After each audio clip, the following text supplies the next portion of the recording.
Coming up in the garage, Jock feels the heat, not only from his customers... The problem hadn't been rectified properly. What seems to be a relatively small job at the bulk, and it's taken forever to solve.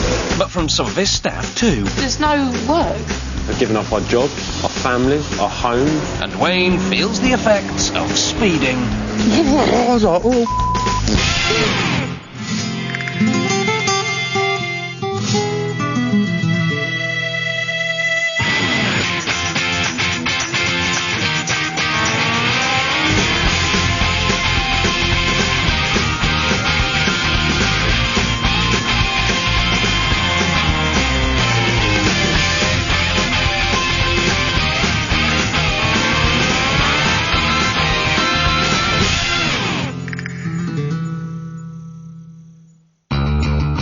Marbella's holiday season is nearly over, and English mobile mechanics owner Jock is hoping his business doesn't suffer the holiday blues.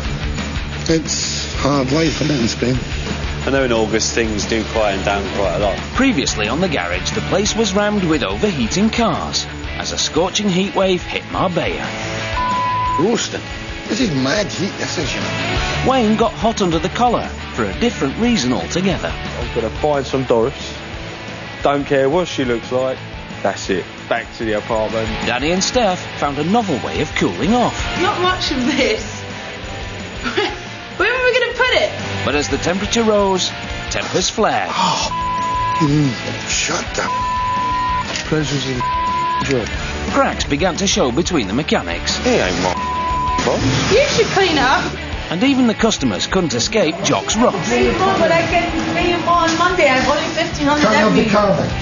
Jock's already spent 50 grand on new tools, but he also needs to pay the rent and 7 wages every week. So this independent garage needs a constant turnover. But as Jock knows, the car fixing business is a fickle mistress, and things can go wrong quickly. Oh, look at that valve. It's Oh my. I'm in love. The garage attracts everything from powerful supercars to flash-the-cash classics. Even in quiet times, he can rely on the odd vintage or two to swing by. Today, a sexy Mercedes 190 SL has rolled into the garage with several problems. You've got to be an enthusiast. You've got to be prepared to spend a lot of money on it. There are over 300,000 expats living in southern Spain, and this one just loves his classic cars. But George's Merc isn't firing up. I think they're nice-looking cars. They're very reliable cars since he having just brought it into our garage. He bought the 1962 Merc down from the UK 15 years ago. It originally cost him £20,000, but for George, money is no object. That here and that there cost you £14,000. And with the notoriously bad Marbella roads, this car is a potential money pit. I thought it was a great idea to bring it down here. Once you brought it down here, you think, Because the engine doesn't kick in, Ewan and Sandy begin by checking the fuel supply.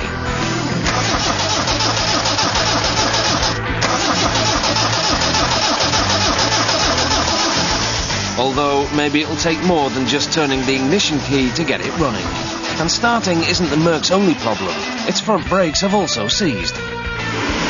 old car. That's the best ones. At the start of the season, Claire left her job at Aston Martin to take on the challenge of running Jock's reception. She's enjoyed herself outside work, but in the garage, things aren't so jolly. I still feel as if I'm not really doing as much as I could be. Working away from home is always hard, but for Claire, it's seemingly impossible. I'm sorry, I don't understand Spanish. Didn't understand. Who is it? Telefonica is giving me Hola. Hola. Hola. No, don't do that. Maybe it's just me, I don't know. I just feel as if I don't talk to him. Because he's going to throw something at me or tell me to F off. But Claire isn't the only one with the blues. This BMW is smothered in a blue blanket of powder from a fire extinguisher. I'm wearing gloves because this stuff can be a bit of an irritant if it gets in your skin. Its owner was driving it when it burst into flames in a potentially fatal engine fire. Only her quick actions saved her. If you spray a water extinguisher on an electrical fire, you're asking for trouble, so always carry a powder extinguisher. This fire extinguisher powder is a non-toxic sodium bicarbonate that reacts chemically with a fire to stifle it. With an hourly labour charge of €40, every job has to be completed as quickly as possible. Jock is waiting for the diagnosis, so he knows which parts have to be replaced and how much it's going to cost the owner. The pressure is on Steph. I would say has happened is somebody's flicked a cigarette out the window. The cigarette's there and obviously still alight. It's rushed up through this cold air pipe into here. It's then just sitting on top of a paper air filter where air's rushing past it, and when you blow on a cigarette it really burns bright. Picked up a fag. Well, that's handy, isn't it? I don't think it is that. I'll tell you what I think it is. I think the starter motor's jammed on, it's bumped out. It wouldn't be a fag. It wouldn't get past that air mask meter. Where can it go? It's got a mesh on it. With the gaffer unimpressed with his outlandish theory, Steph is sent to the corner to find a more plausible explanation.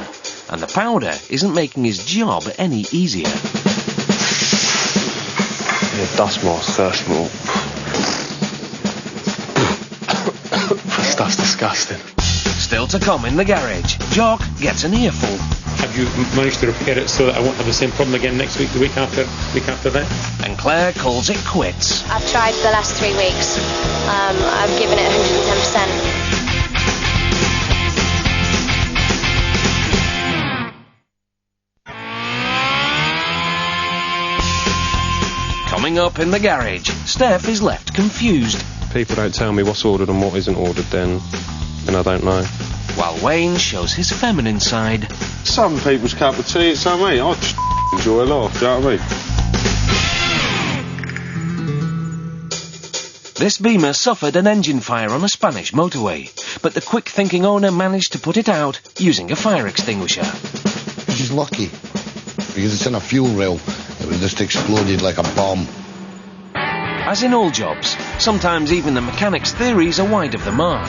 And given no time to investigate, Steph suggested the fire was caused by a rogue cigarette. Jock disagreed, and with more time to search, it now looks like the fire was down to the starter motor. This is seriously burnt out. I mean, you can see all the connections are completely burnt out on it. The starter motor turns the crankshaft while starting the engine. It consists of a very powerful electric motor and a starter solenoid switch. When you turn the ignition key, the battery voltage goes through the starter control circuit and activates the starter solenoid, which in turn energizes the starter motor. This then cranks the engine into life. It takes a high amount of current to crank the engine, which is why it's connected directly to the car battery. But if the connection remains permanent, the starter motor can burn itself out, as the engine runs at a much higher speed, potentially causing a fire. With Wayne's help, they soon realised the inlet manifold that lies above the starter motor melted in the fire. This also has to be replaced, as the inlet manifold is responsible for guiding air into the cylinder head. It's melted the bottom of the inlet manifold. It's just peeling away, like a banana skin sort of thing. You've got to take it off, because if it's melted so much it's got a pinprick hole, it can have an air leak. Do you know what I mean? So The Beamer will need a new starter motor, a new inlet manifold, various leads and a new wiring loom. With labour costs added on top, this isn't cheap. With so much fire damage, Jock calls the owner to run the potential cost past her. It's quite serious, eh? Claire sees this as her job, and she's not happy that Jock has taken it on. Look, I'm sat here. The guys could be working on cars when I could be ringing the customers. It's melted all the wires all the way up to the battery. So I really don't know how much, to be really honest, how much longer I can just sit answering the phone. But Jock's only focused on the job in hand. Nightmare, this car now. He believes that the starter motor kept running because the spring pinion was stuck in position. When the starter motor is engaged, it receives electricity from the car battery. Either the motor casing or cables got so hot, they started the fire that spread through the engine bay.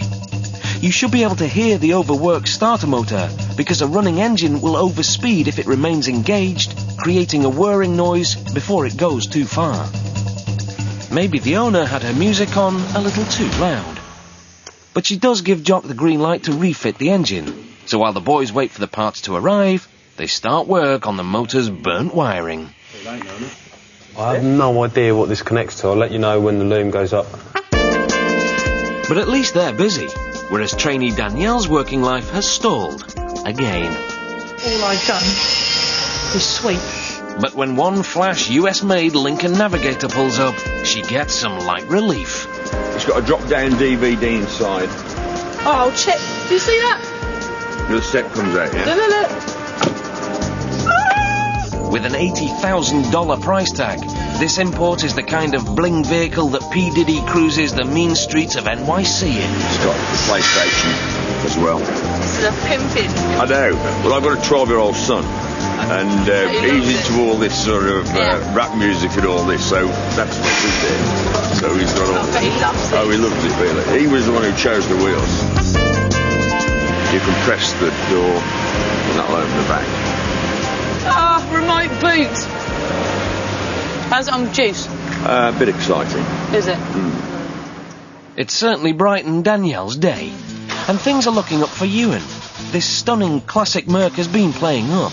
It refuses to start and is leaking fluid. He's discovered that the engine simply isn't receiving petrol because the lever at the base of the fuel pump has worn down, so he has to build it up. The fuel pump is the heartbeat of the car. Its role is to transfer fuel from the petrol tank to the carburettor at sufficient volume to keep the carburettor full of fuel. If the fuel pump isn't operating at the correct pressure, then the performance and economy of the car can suffer. Once Ewan's literally whacked the pump into shape, Glyn takes a look at the car's oily, overheating brakes. He says the brakes are seized, but they're moving. Just going to check the brakes now. George, the owner, is adamant that the brakes are sticking and therefore heating the hubcap and tyres. Yeah, I usually use like graphite grease, and it just looks like they've used like general purpose grease looking at that. Yes, there are different types of grease. For the wheels, it needs to be thicker because of the heat and friction that builds up. Graphite grease is better because unlike other products, it isn't destroyed under high temperature. It didn't feel like it was seized on when they were on. They were rotating freely, so I think we just repack that with proper grease and see what it's like then. With no obvious faults, Ewan gives Glyn the go-ahead to replace the grease and refit the tyres. With the work completed within a day, owner George is back in to pay up and take his car home. Is it working now, the pump? No, we expect to push that car at the garage, such. A quick job is good business, and Jock just revels in the glory. So that I won't have the same problem again next week, the week after that? Yes. And the brakes will not seize on me next week? I know. A new manifold has arrived for that burnt-out Beamer. They're still waiting for a new starter motor and the wiring loom that carries all the wires round the car. But at least the boys can start to refit parts to the manifold unaffected by the fire. Basically, all the unburnt things, all the undamaged things got to go back on there. The inlet manifold is a duct that connects the throttle body and cylinder head. Within it, a vacuum is created to suck air into the cylinders. It's big and bulky, so by using a reinforced plastic one, the engine weight is kept very low, which helps improve the power-to-weight ratio. But an engine fire can wipe it out in seconds, as damage to this throttle housing illustrates. That's the new, that's the old. Turn it round that way, so the same way. If you see that, it should move. Yeah. And that one, it's melted, so you can't move it. Yeah. Melted. They can only do so much to the manifold because the new starter motor that arrives tomorrow sits under the manifold in the engine bay. It sits in here, and obviously as you engage the starter motor, it turns the flywheel, which in turn turns the engine over. This here's the flywheel. It's a complicated job, and teamwork is vital. But Steph feels that communication between the mechanics has broken down. Someone told me to repair the loom. All the wires that were damaged on the loom said to repair them. I've started repairing them. I took it to Jock if he wanted me to put a complete new wire in, and he was like, we've ordered a new one. I can't read people's minds. If people don't tell me what's ordered and what isn't ordered, then I don't know.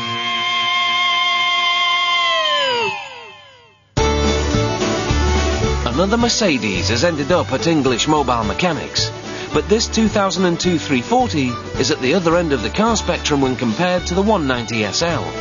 It's a modern car, controlled by electronics. But when your electrics go, things are never simple. Well, we've had a problem with our headlights, so we haven't tried these people previously. Normally we go to the main Mercedes dealers. These are new customers for Jock, so while a replacement light bulb might seem straightforward enough, to do a thorough job, Jock hooks it up to a diagnostics computer to make sure the blown bulb wasn't caused by a bigger electrical problem. Yeah. Oh, this is funny.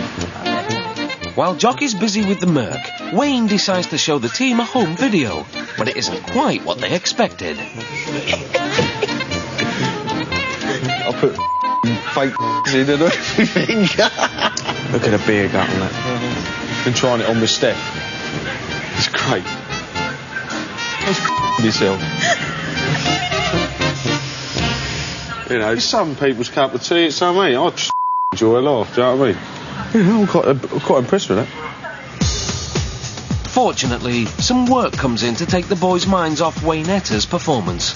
This Jaguar XJS V12 has spent a year standing idle and requires total resuscitation. The plugs they're knackered, basically, they need to be replaced. With its engine misfiring badly, this Jaguar is performing less big cat, more stray moggy.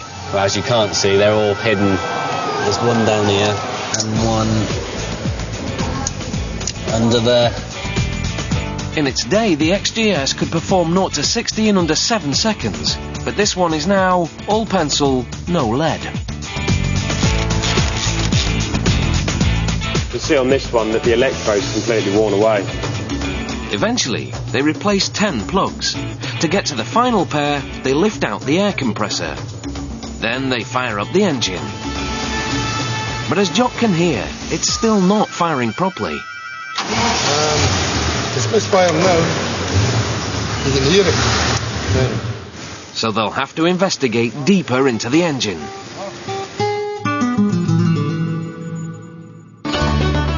And things have also taken a turn for the worse with the Mercedes that came in for a simple replacement light bulb.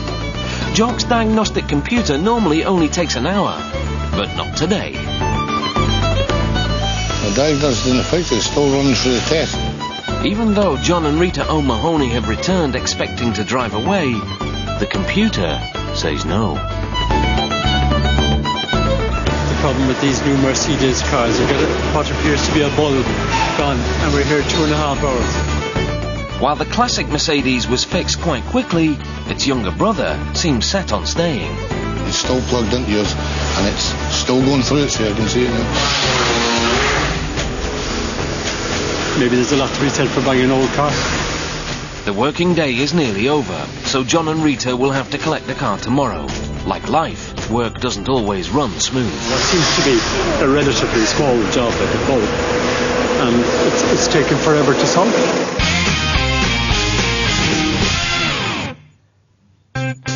The end of the day provides some of the team the perfect opportunity to head off to a nearby tuning centre and body shop to check out the Spanish max-powered scene. It's like the mothership calling enthusiast Danielle home. These motors are big, bold and brash. That's going to be loud. That's going to shake your fillings out, that is. I'd stick TVs in the door. There's perfect space for a television there. Why do you need a TV in the door? It's to show the car, isn't it? And they even apply beauty products to improve every aspect of the car's appearance. Put Nivea cream on the leather. Yeah. But it isn't cheap. How much has been spent on this car? A good 12 to 15,000 euros. That's a lot. Why spend 15,000 euros modifying a car when you could spend 15,000 euros and buy a fast car? You can get it for about £800. Crazy. But the outward appearance isn't all the guys at the tuning centre are interested in. They make sure the action under the bonnet is just as extraordinary. By altering the settings of engine functions controlled by the ECU, such as petrol consumption, they're able to get much more performance. What we're going to do is go and grab a little bit more get a bit more on all the margins that the fabricant, that the car dealer, car makers leave for us.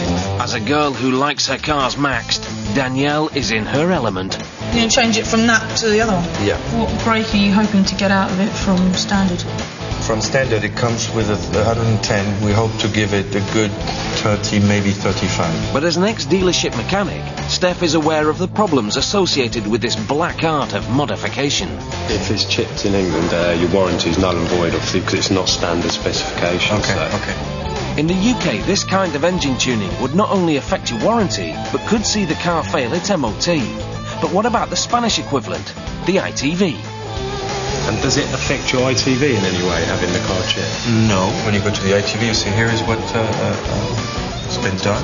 This French duo are one of the top engine mapping teams in Spain. It's a specialist area that has grown as modern cars rely more on computers to monitor engine functions. It's like reprogramming applications on your home computer with newer and flashier versions. This all comes at a top price of £600. I mean, you wouldn't actually be able to physically tell. Not at all, and that's why been upgraded. Best way to do is to take the car and drive it down the road. Drive it down the road, absolutely. We're fully gemmed up on tuning now, haven't we? Wow. Get ourselves €12,000 and we can get one of these and make ourselves some money. I reckon Jock should get one of these. Another day, and life at the garage is about to change, as Claire has made an important decision. Her role at English Mobile Mechanics just hasn't been as pivotal as she's used to. Compared to what I did before, it's very quiet. I think I'm going to die of sheer boredom. You can only do so much of writing emails and a little bit lost. I personally need to do more. In her interview, she wanted to prove her worth to Jock. It's going to be such a big challenge, you know, moving away again and starting afresh. I think I'm ready for it and I really want to do it as well. Out of work's fantastic. It's just at work I do sometimes feel a little bit distant to the rest of the guys. However, almost since day one, she's felt that the gaffer just wouldn't let go. I did ask you to phone this guy. It won't work. That's it. Meaning her job was almost impossible. I'm trying to invent things for myself to do. I've tried the last 3 weeks. I've given it 110%. So today, she's decided to hand in a resignation to Jock. I didn't want to do this, but unfortunately I think it's... I have a huge sense of relief. A little bit of nervousness, because now everything starts all over again. But yeah, the sense of relief is better than I ever imagined. With the formalities done, it's time for final goodbyes. I'm so proud of you, man. I love you both, thank you. I am very sad for her to go, but at the end of the day we have to keep in mind our health, our career, our pride. Sorry guys. Claire was to run this garage. That was her job, to run it. Come directly to me. I even got walkie-talkies so she could talk to you. And But carefree Claire is heading off into the sunshine. Coming up next, Wayne gets up front and personal. That's the best experience with a geezer I've ever had. Do you know what I mean? And Steph's Spanish dream hits home. We're giving up our jobs, our families, our homes.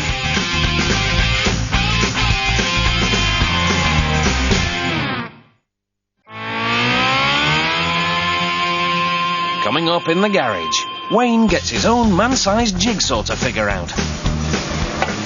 We're not, sure.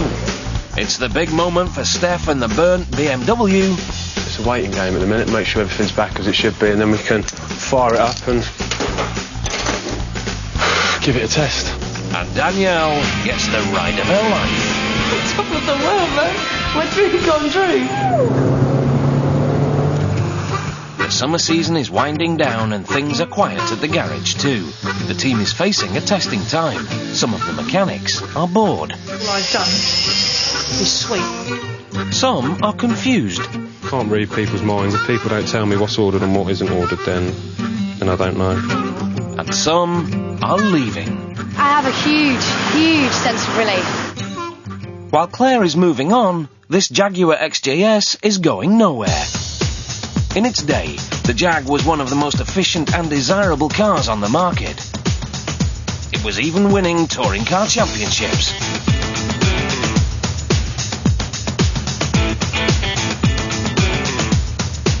But today, So far this one has had 12 new spark plugs, and the team have now noticed it has a cracked distributor cap. This distributes high voltage created at the coil to each of the spark plugs of the XJS engine via its rotor arm.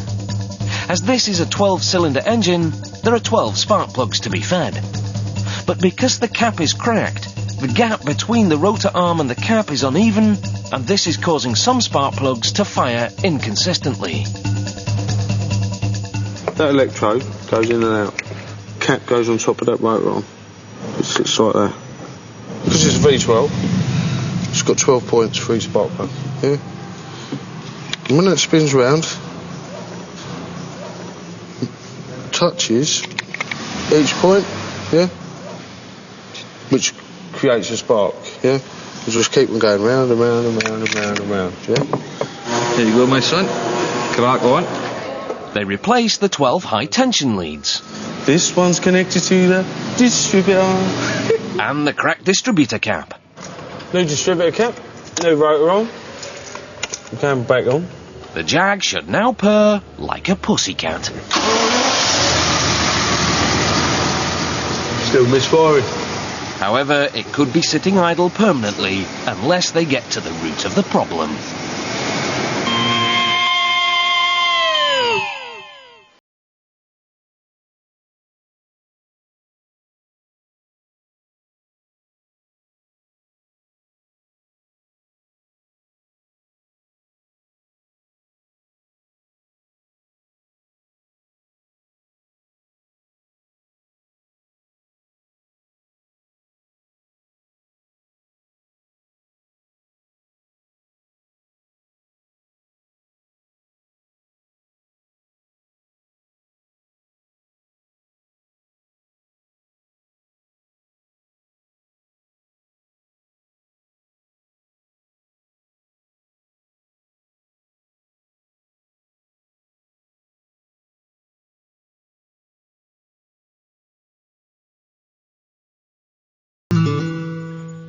Back at the garage, work continues.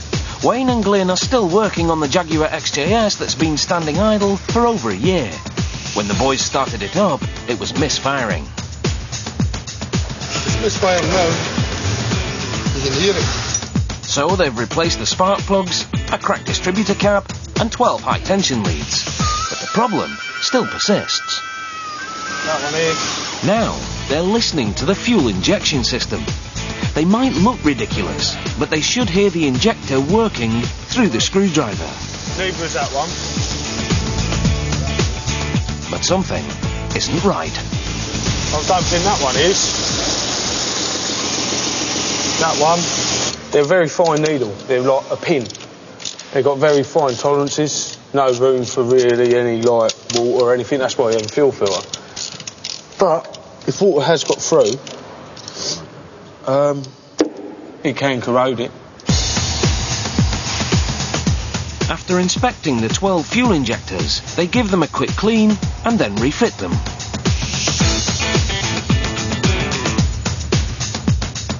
And that seems to do the trick.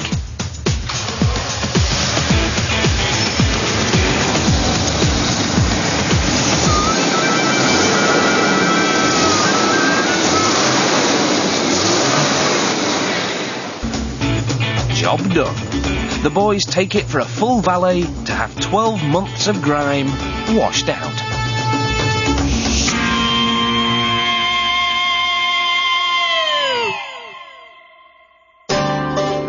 24 hours after the Mercedes 340 arrived in the garage to be fitted with a new light bulb. We've had a problem with our headlights. Jock's diagnostics computer has finally completed its exhaustive examination. The car is now the proud owner of a single new light bulb and a pair of wiper blades. Did you show you how wiper blades they were for Mercedes only? Leaving the owners £150 lighter, the lion's share of the bill is man-hours on the diagnostics. That's fine. No one is sure why the diagnostics have taken so long. Jock was relying on the computer and there was little he could do. But at least the customer's wait is over. It was a long day, but I suppose to sort it now. And life could also be looking up for the burnt-out Beamer, which arrived in the garage covered in the blue dusty remains of a fire extinguisher. The team discovered where the fire started. This is seriously burnt out. And a new day sees the arrival of the replacement starter motor, so Wayne can fit it under the watchful eye of the gaffer. And while Wayne sorts that out, Steph fixes in a new wiring loom. I'm going to connect it all to the manifold first, and I'm going to take the whole lot to the car, and then we can connect everything up. Every year in the UK, over 12,000 cars have some form of engine fire. It's a potentially fatal experience, and not cheap to fix. But with things quiet in the garage, it keeps the boys busy. Be sure that all the cables are in the right place and everything's as it should be. And then that's hoping that once everything's back together, it actually runs. I mean, we don't know if it's done any extra damage to the ECU or anything, so it's a waiting game at the minute, make sure everything's back as it should be, and then we can fire it up and give it a test. With 4 years as a BMW technician, Steph is keen to prove to Jock he knows his Beamers.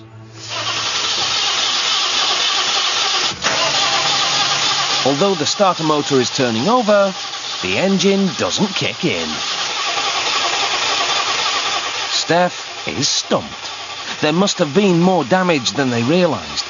Parts already stand at a cost of £500, but that could now spiral. It doesn't look like this Beamer is going anywhere.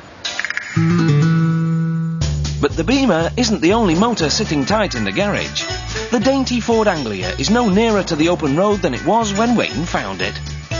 Remove the bearing, which is taken roller. We've got a small one on the outside, big one on the inside. Got the race that it runs on, which is that. Let's bang a new race in, which runs on there. After rescuing it from a dusty Spanish field, he brought the restoration project into the garage. He was supremely confident that it would be up and running in no time. I reckon I could get this running and drive within 4 weeks. Although Steph didn't share his optimism. Wayne, there's just bits hanging off everywhere, mate. Oh, hang on, this is going to be the piece de la resistance. It's a bucket. So far, he's managed to get the electrics working, but the engine isn't turning over, and the bodywork is weather-beaten. With no work allocated to him, Wayne spends the afternoon repairing wheel bearings. It's like the seal to contain the grease in the wheel bearing. Just goes over the back of that bearing, stop the grease coming out. So. The garage have thrown in labour for free, but the owner will be paying for parts. And 3 bulky packages have now arrived from the UK's Ford Anglia Owners Club in Sacriston, County Durham. Oh, that's what I like to see. Rear wing lower repair section. Well, this will be really interesting when Wayne gets that welder going.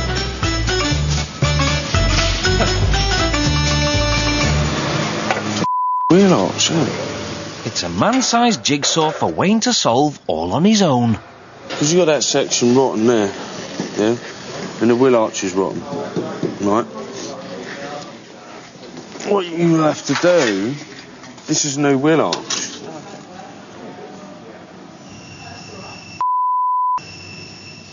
And that is the rear quarter the bottom rear quarter section, there. He might be a good mechanic, but all that welding might be a bridge too far. A new day, and things haven't started well. With hardly any work booked in, there's barely enough jobs to keep the senior mechanics going. Danielle, Steph and Wayne are at a loose end. When work has been slack in the past, they've taken trips to swat up on various skills. But faced with no work again today, they're becoming frustrated. This is not the reason I've come out here, man. Communication's broken down pretty much between the team and the boss. I've never worked in a garage like this ever in my life. I've never had clean hands like that. This is a living hell for me. I'm so into my cars, and I was so happy to hear that I was finally going to be taught by these two and the rest of them. And there's no work. The only reason we're still here, I mean, what else can we do? We've given up our jobs, our families, our homes. We get paid to do nothing. Yeah, we can't just leave and go home. You know, it's not the way it works. You know, we're contracted to work here, whether there's work or not.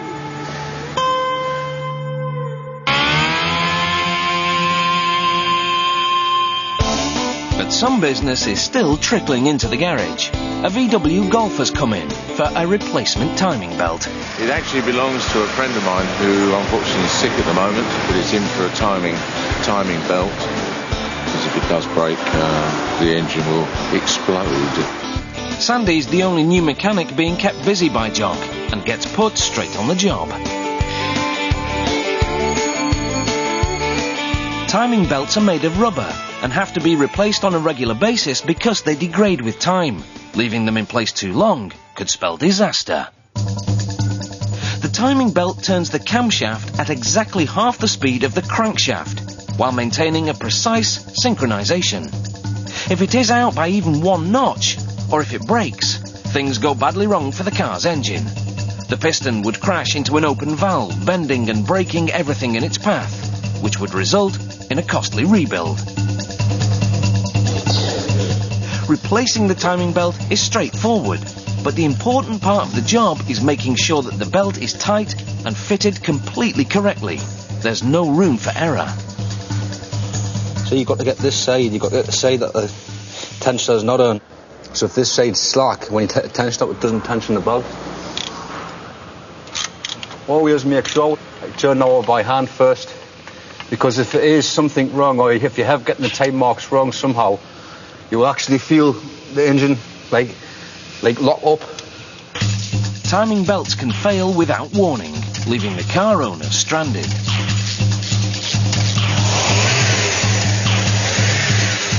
But this one's now sorted. Can you move that V to it? I'll just need to go and road test to make sure everything's alright.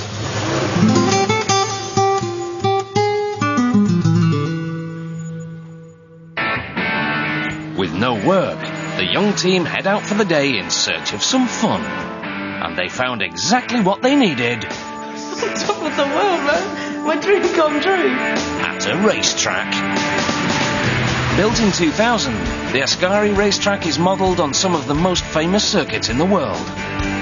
For Danielle, Steph and Wayne, it's the perfect place to escape the stresses of working life. I feel great, do you know what I mean? You look great, you look the part. You look like you're going to Aspen. He's a snuggy man. I know. They touch where they fit, you know what I mean? Just had a quick rip round the old track.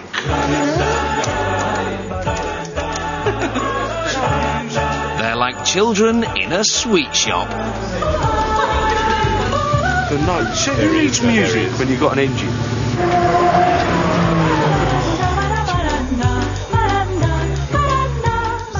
Before they're let loose on the track, there's the obligatory safety chat. If you aim for this green cone, you'll pass through the corner in the near perfect line. And then they're strapped into the passenger seat of a Lotus Elise. This is not a race. No, it's not a race, but You know, you're here to be as smooth as possible and as tidy as possible and as safe as possible. But right now, safety isn't what Wayne's interested in. Oh, what, these have got Vauxhall? Yeah. Stokes? GM. General Motors. Well, Lotus is GM, yeah. Bye, Mum! Woo!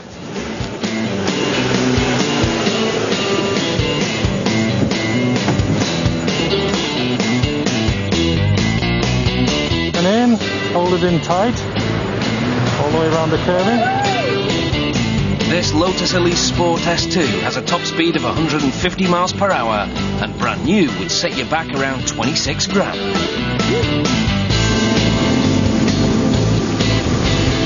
Hopefully they're taking note of the course, as they'll soon be pitching their driving skills against it.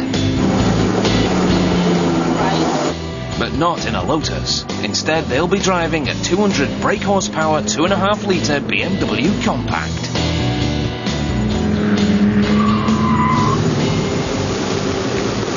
Oh, I'm so happy. When Matey, my instructor, took me out, that geezer could drive. He was chasing the other geezer. He goes, right, let's get him. I was like, oh. If Wayne's scared of driving now, wait till he hears about the Beamer he's got to get behind the wheel of. Got sport suspension, fully slick tyres. They're a quick car. They're good for the tracks, obviously. They're quite a short car with a 2.5 litre engine in it there. They go really well. Still to come, it's Groundhog Day for the garage. The problem hadn't been rectified properly. As Glyn gets left high and dry. It's a long way down, yeah?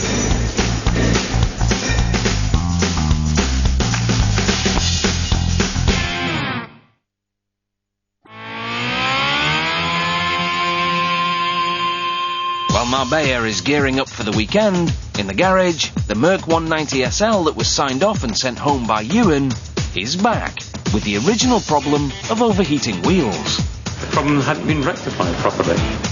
As Ewan was in charge of the repair, he's now taking responsibility and making sure the job is done properly. Just working the brake pedal for Ewan. See why these brakes keep sticking on. Easy part. Can I get out now? I jump it. Huh? Jump it. What do you think? Jump out. Jump out? Yeah. It's a long way down, yeah?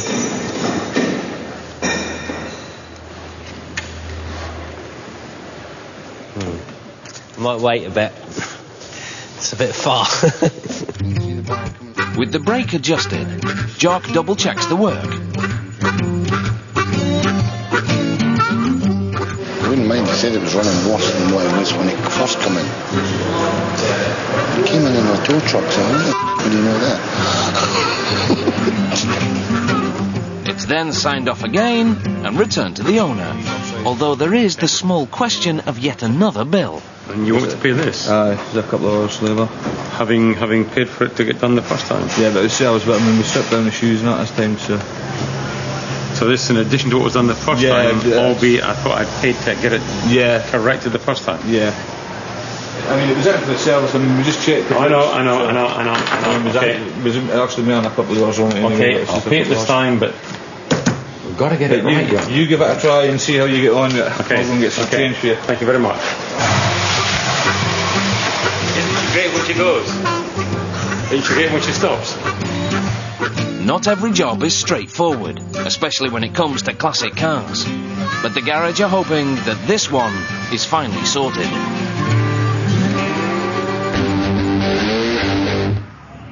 At the Ascari track, Danielle, Steph and Wayne are about to satisfy their need for speed.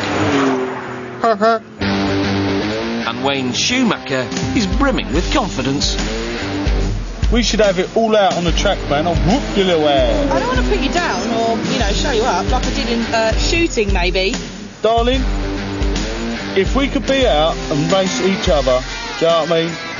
I'd have a go at beating you. This is the life, I could live like this. God, are you smaller waist than me? Just thoroughly enjoying my day. If only my mum could see me now. Wayne, slow down! You got the shopping in the back. I'm a racer! With Wayne obviously on cloud 9, let's just hope his driving is slightly more grounded.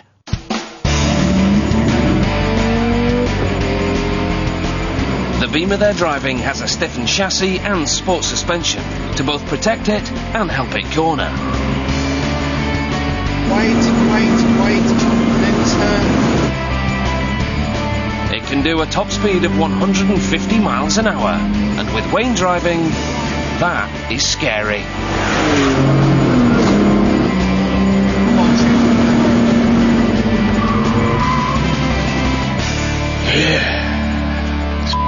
Great, man. Love it. I feel really lightheaded. I see all the buzzes going through you. It's unreal. She can drive, man.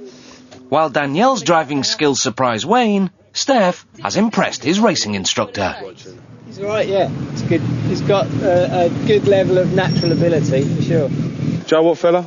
That was the best experience with a geezer I've ever had. Do you know what I mean? It's all been a bit much for Wayne, and when he meets the head mechanic, he begins to see a whole new career ahead of him. Got any jobs? Any jobs? Oh, yes. What do you do all of them? Most of these cars, yeah. Most of these cars are all mine. Just over 100 different vehicles here. Well, I'll give you my business card and you can send me your CV. I'll take it from there. I'll send you my CV, no problem. Yeah. I'd work 24 hours a day if I could. With Wayne's mechanical ambitions growing, the racing trio can spend their weekend dreaming of life in the fast lane, while the rest of the garage lock up and head home to recharge their batteries, hopeful of more business in the weeks ahead. Next week on The Garage, with work still thin on the ground, Jock's frustrations grow as things come to a head. Darksome days are over. The Ford Anglia holds a nasty surprise. And Jock fumes over a costly mistake. I'm talking about money. If there's another ECU bump out in that, it's me that's got to pay. And there's more Motormouth mechanical action next on Discovery Channel, when a tight deadline causes a little friction between father and son. American Chopper is after the break.